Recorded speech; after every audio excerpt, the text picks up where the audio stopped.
On a snowy day when I was 15, my dad held a can of soup.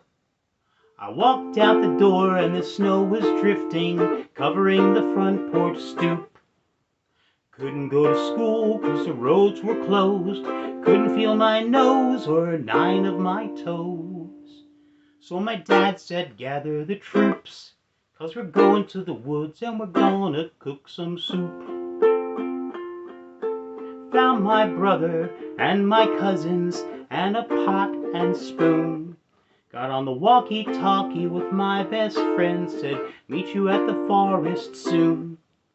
We gathered our sleds, tied them with the rope, hitched them to the snowmobile, it was really dope.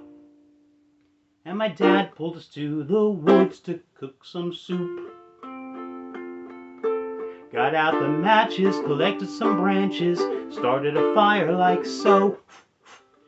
Took out the pot, held it over the fire, and filled it with some snow.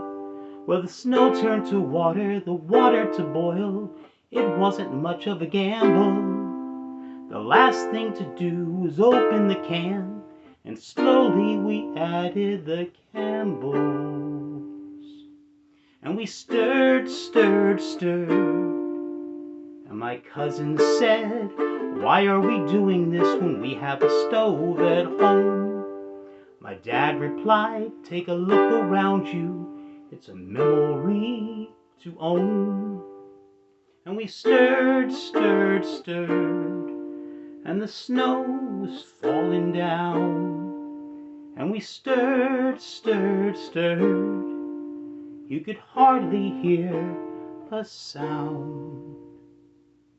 Alphabet soup in the snowy forest, I spelled out my name. My brother and my cousins and my dad sitting round a tiny flame. Then the fire burned out and we hopped on our sleds, a day in the woods, but it was time for bed.